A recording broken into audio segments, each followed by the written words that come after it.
Trump says he's tough on China, but he's been doing business with China for years. Is Trump compromised?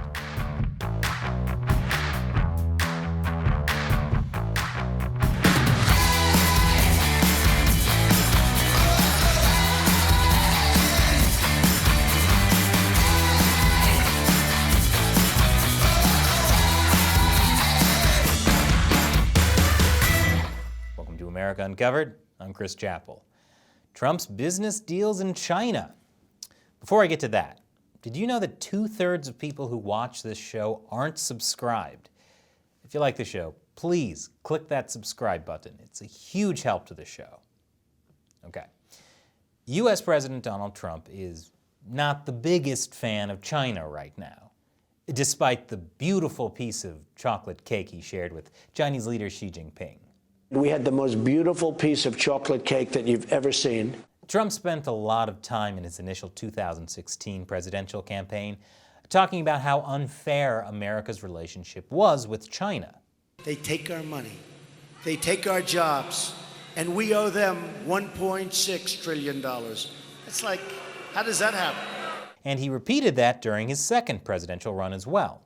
World trade, that's when China became strong. The world trade, one of the great rip-offs of all time. But before Trump became president, he wanted to do business in China, as this story from 2008 shows. And after becoming president, Trump did not sell his assets in the Trump Organization, which includes around 500 business entities.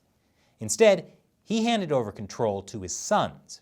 Trump's assets, including commercial real estate, licensing businesses, and cash holdings, were transferred to a trust under the control of his sons and CFO Weisselberg before his inauguration on January 20th. Trump said that his sons would not be discussing their business decisions with him, but many people were skeptical, understandably.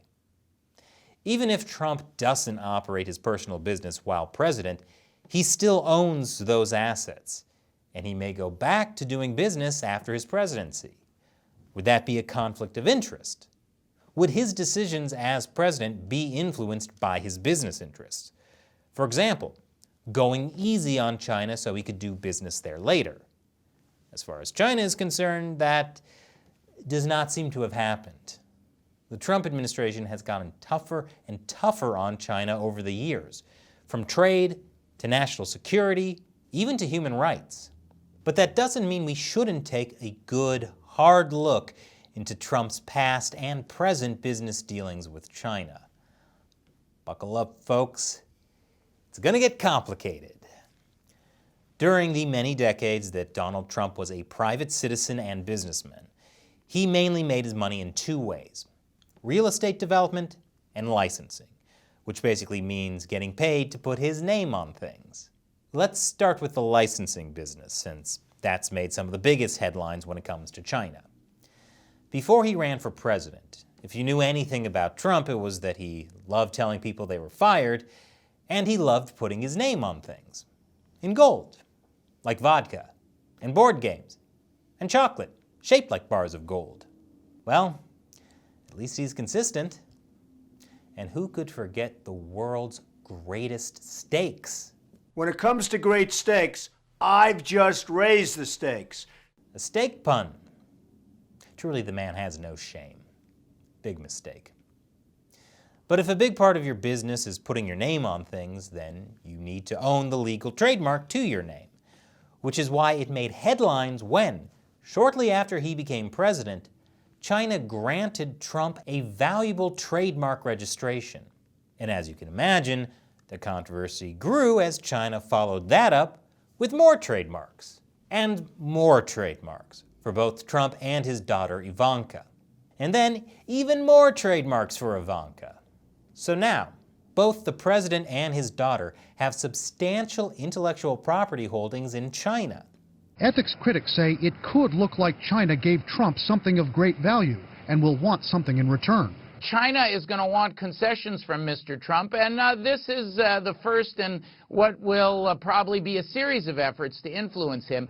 So it sounds like the Chinese government is using trademarks to buy off Trump. Is that what's really going on? I'll explain after the break. Welcome back, unless YouTube didn't put an ad there. Please support the show on Patreon. It sounds like the Chinese government is trying to buy off Trump using trademarks, but that's not quite what's going on. First of all, neither Trump nor Ivanka are actually making money off these trademarks. The trademarks do have some value, though, because they could be used in the future. But trademark lawyers have said they can't actually calculate what that value is. And most of these trademarks will never be used, like the one for a Trump escort service. Wait, why did Trump's legal team register a trademark for an escort service? Well, China has a lot of trademark problems. For example, when Trump became president, there were 225 Trump-related trademarks in China that didn't actually belong to him, including Trump toilets, Trump condoms, Trump pacemakers, and even a Trump International hotel. Yes, Trump toilets. You know they're not actually his because if they were, they'd be made of gold. Another Chinese company filed to trademark Ivanka for its sanitary napkins. This is known as trademark squatting. It happens because in China, unlike the US, the first person to register a trademark owns it, not the first person who uses it. Like the Chinese company who registered a trademark for iPhone leather bags. Apple lost a court case against them. Michael Jordan spent years in court after Chinese company Chowdan registered Jordan's Chinese name as a trademark first and became a huge sportswear brand.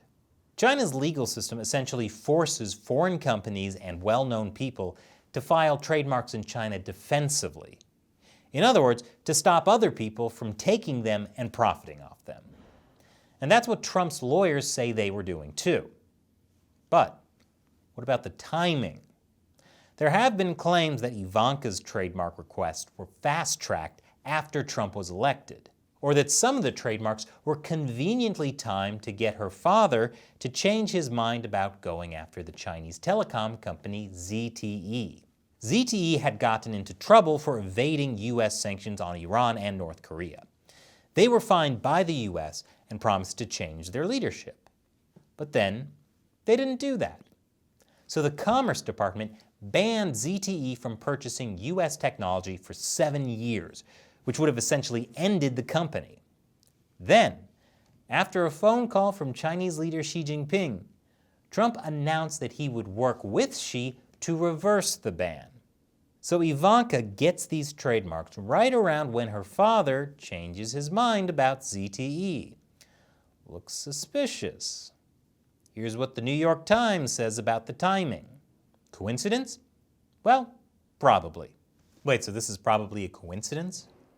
Are you saying that China giving Ivanka trademarks in snacks, spices, and bleaching preparations isn't what saved ZTE? Experts said the timing appears to be a coincidence.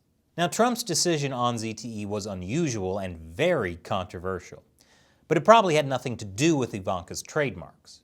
Instead, it's much more likely that he was trying to use this as leverage in the trade negotiations with China, which is what he said it was for.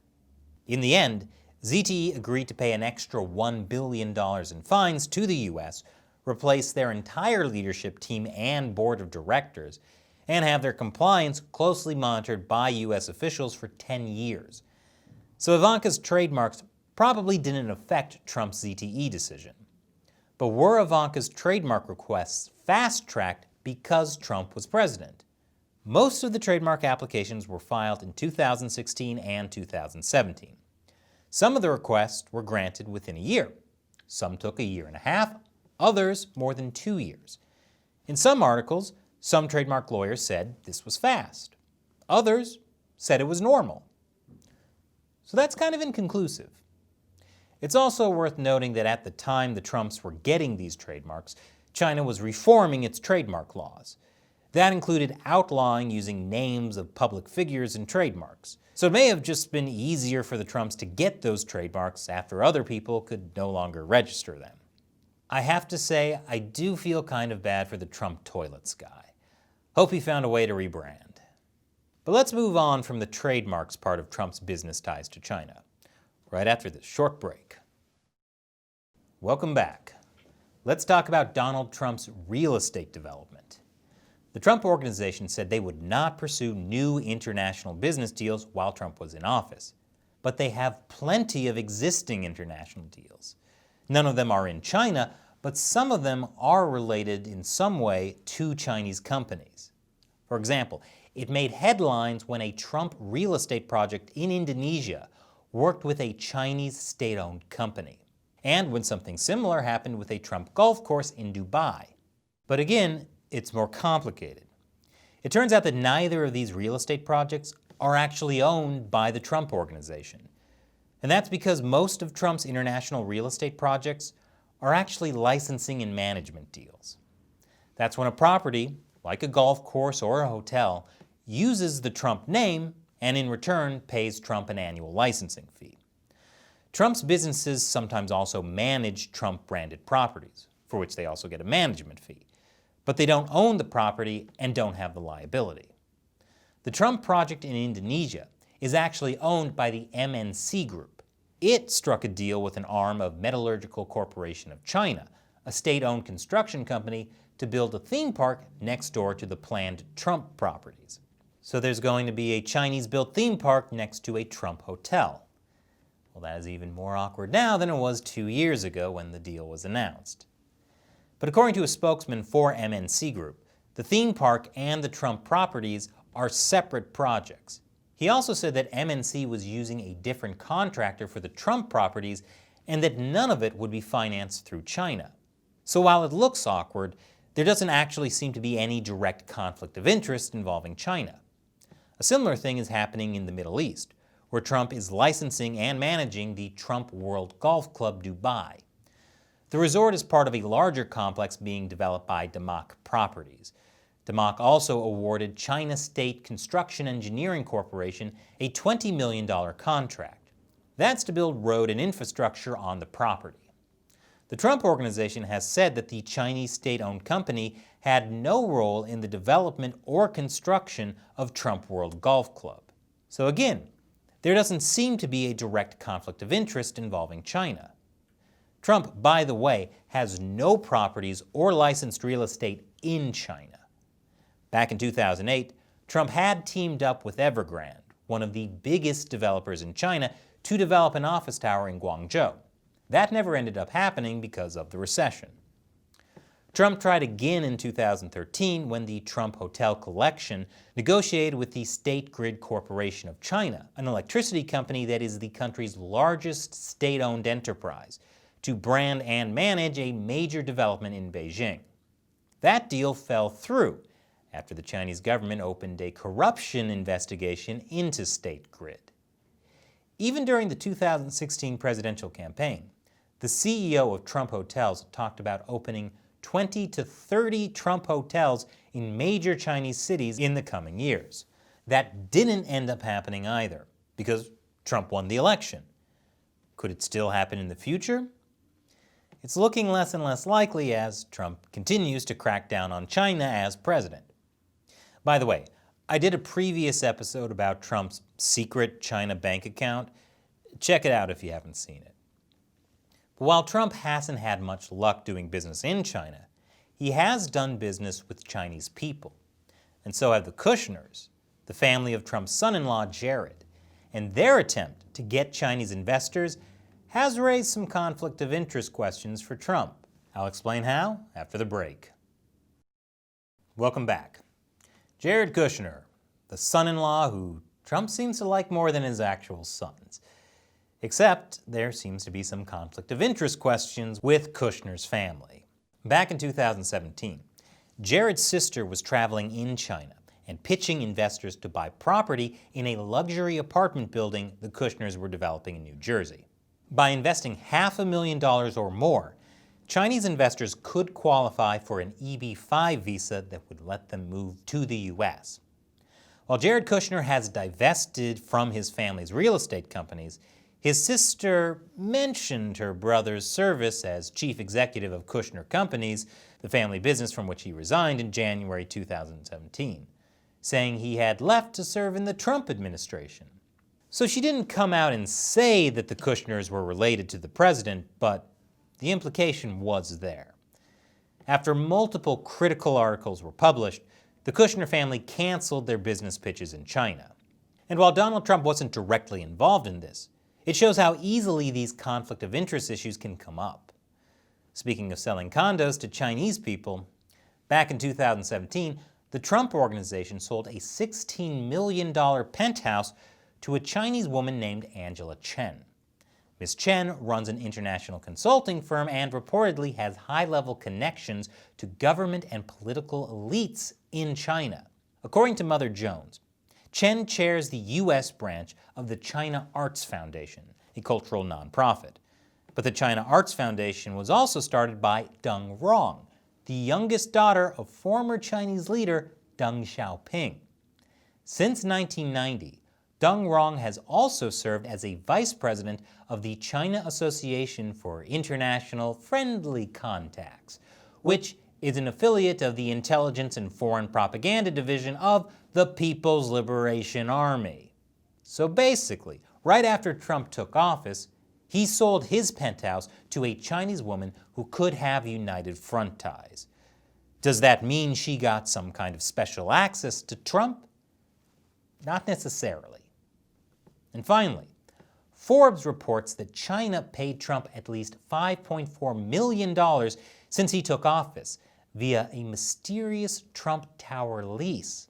Ooh, a mysterious Trump Tower lease. Sounds spooky. So what's the story? The Industrial and Commercial Bank of China signed a lease for space in 2008, years before the president took office, paying about $1.9 million in annual rent. Hold on.